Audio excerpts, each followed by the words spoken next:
menetapkan pasangan calon wali kota dan wakil wali kota Langsa nomor urut 1 Insinyur Said Madu Majid dan Rusli Tambi, suara sah 10,030,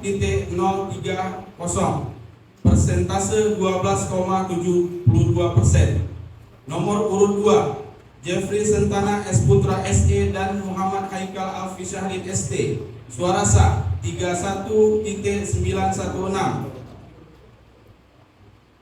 persentase 40,47%.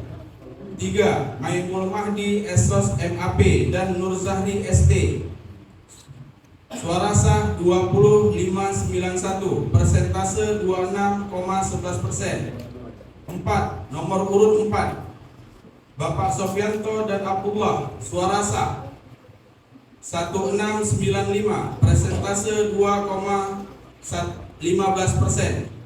Nomor urut 5 Fazrul Hasan dan Mutia Apriani SH, suara sah 14,631, persentase 18,55%. Langsa 6 Februari 2025. Komisi Independen Pemilihan Kota Langsa. Ketua Ridwan, anggota Bahtiar, anggota Muhammad Al-Fadal, anggota Fauzan Rizal, anggota Rahmadani.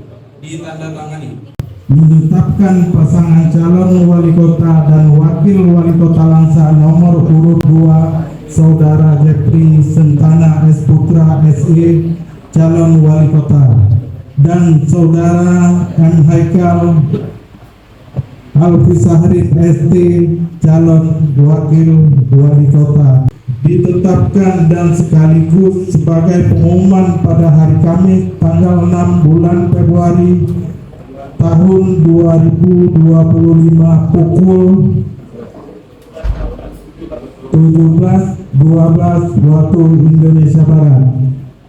Ketiga, keputusan ini mulai berlaku pada tanggal ditetapkan di Langsa pada tanggal 6 Februari 2025. Ketua Komisi Independen Pemilihan Kota Langsa Ridwan ditandatangani.